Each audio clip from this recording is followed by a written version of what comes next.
this has got to dry first.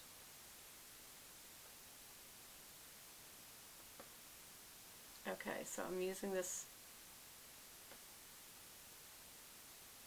liner. It's been so long since I used a liquid liner. You know what?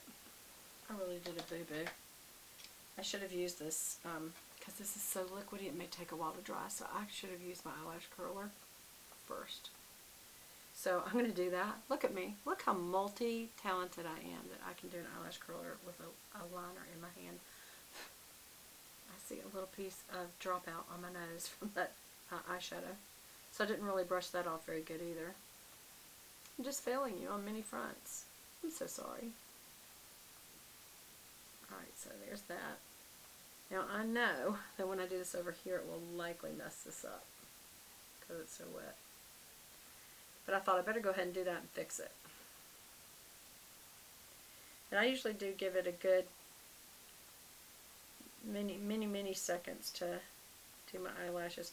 But because the mascara I'm going to use today isn't waterproof, it's not going to make a lot of difference anyway. Okay, always, I don't have my cloth handy, but always, I will after. Wipe off. Oh, it didn't. Oh, it didn't take it off. That's good. To do my eyelash curler. Hopefully it does. Okay, again, this is a liquidy liner. Very liquid. And if you ever think I can't just do a line like that, then don't. Do dashes. Just do little dashes. Start here. Do a little dash. Do a little dash. Little dash. Until you kind of fill it all in. Whoops. Well, he doesn't want to come off. That's interesting. I did on the other eye just fine. And get real close to the lashes, and then I'm also going to give it just a little bit of a wing. Kind of start out and then come in. There we go. We'll fill that in again. There we go. Oh, that's pretty good. Okay, that's enough. Remember how I said just sometimes you're just done? Sometimes you can overdo it. It's like, just, you're done. Alright, so the mascara that I'm going to use is this Burt's Bees Nourishing Mascara. And this is also in a brown, does it say? Black brown in 1310. And that's what it looks like. Burt's Bees. You can get it at the grocery store usually. Drugstore, grocery store. I got mine at Sephora, but I mean, actually I think I did get this at Walgreens. I think this is part of one of my Walgreens hauls. I do like this brush. It's a spoolie plastic, so it's got the prickles, and to me I like that because you can top out and load the lashes with mascara like this. I tip the ends because you curled them. You're going to tip those ends to make sure that you get them good. And you're loading the lashes, but then you want to come through and get any googies out, any little cake-ups. And so I do like spoolie brushes that are actual hairs, but I also like these little plastic comb spoolies because they really, you can put pressure on them and it will come through and take off any excess. Oops, I blinked too hard, but then, yeah, because it's not waterproof, it's not going to show up that much. This is a gel, so I do like it, and also because it's brown, it's not black. So just squint and tip. That will raise your lashes up on the lower. I always believe in doing lower lashes. Don't know where the trend started saying you look younger if you don't have them. That's the opposite. Young girls, they have a lot of lower lashes. So no, I totally disagree. And they say, well, it doesn't bring your eye down. What brings your eye down is you have wrinkles. And yes, you're going to look older because you have wrinkles. And there's nothing that's going to change that. You can minimize the look of them by the way you do your makeup, and that's some of the things we teach when we're on here. You know, using concealer, using moisturizer before you have concealer, that does help. But, you know, you're going to have wrinkles unless something's wrong with you and you're anti-gravity. Or you have surgeries that get rid of that, and if you can and you have the money and that's a priority for you, that's your business.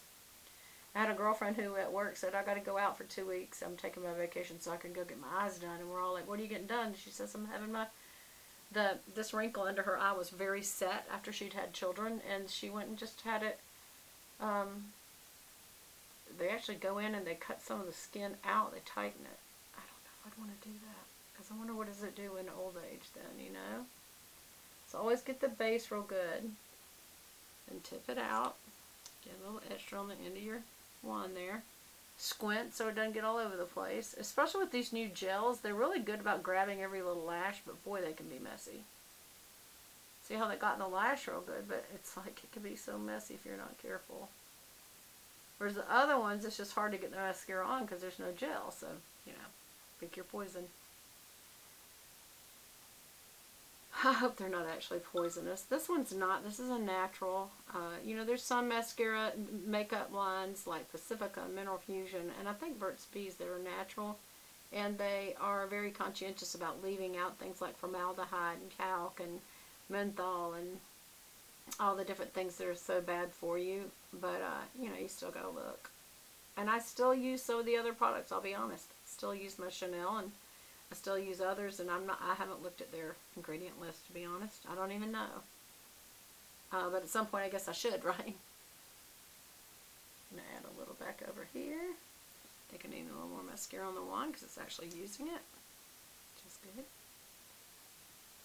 Just open that eye real big, make a big exclamation face. I'll lift that up a little bit. Again, because it's not waterproof, it's the curl that we did is not going to stay straight up very long. Maybe a little. Sometimes it does on the third or fourth pass if you want to go to that much trouble for a day look. If it's not a special occasion, if it's not something where somebody's going to be looking up at you very up close and really see your lash job that you did, then I don't know that I'd go to that level of trouble. I am going to add this second or third pass, I guess it is. I'm really trying to get that to unclump. There we go. I mean, it's not clumpy. It's just I'm trying to get to where you can kind of see the lashes a little bit. I did hit a few places. It got some little funky crumb there. Okay. So that's the end look of that mascara. The Makeup Forever colors. One thing you can see, especially about the blushes, they are very pigmented. The green, I think, is very green. I feel like this medium color actually did pretty good as a transition color between the brow and the crease. That I wish had a little more white to it, but honestly, for daytime, it is a little more subtle. So this is a good daytime palette. I would go a little less heavy-handed with that blush next time because I still feel, even though I've toned it down, it looks kind of heavy. So anyway, and I do like this mascara. I would use this as an everyday mascara. This is, again, it is the Nourishing Mascara from Burt's Bees, and it's in the black brown instead of black. So, and that may be part of why I'm feeling like it's just not enough on. I'm used to black. But there is something kind of natural looking about it. I am going to use this dual fiber. This is one of my small dual fibers. This is F55. And just make sure I get any excess fallout that may have fallen. Because it's dense on the bottom and light on the top, it's easy to flick things off. I feel like I got actual shadow there. I did. And so this may not be enough to get that off. And I hope it doesn't mess up my whole makeup look, because the only thing, I've tried using like cloths or Q-tips or stuff like that, and I found out just using your hands sometimes is the best thing. You can only do one pass though, really. I'm using different parts of my finger to do this. There. Yeah, I think I got a little bit of that green. I flicked it right on my nose. Yeah. It's pigmented enough, it was not coming off even using a dual fiber. So, but anyway, there's the final look. What do y'all think? Except that I need to tone down my cheeks, I know. But it kind of looks rosy, and I don't know. It's a little strong. And so you say, well, Beth, what would you do? Well, I will show you. I'll do this again one more time. You use a foundation brush, and you just kind of go over it and out. Like right down by the nose and kind of blend it out a little better so it's not so strong. Yeah, that should have done it. Okay, y'all. That's it. I do like the palette. I do like the Makeup Forever palette, and I would say it's fun to buy the little individual pieces and customize it. Like I said, I got this at Sephora, but you could just go online to Makeup Forever itself, or if you wanted to look at the colors in person. Why am I hearing something in there? What's in there? Is there another color in here that I didn't even know about? Is that just the plastic? That's the plastic. See, it comes in a little plastic tray.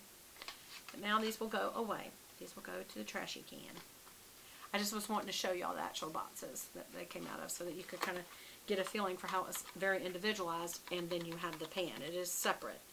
But that's also a lot of makeup. That will last me for at least a year. And y'all know with all the other palettes, it'll probably be years. And after that, you got to throw it out anyway. So anyway, I love you guys, and I hope you've enjoyed this tutorial. Talk to you again soon. Bye!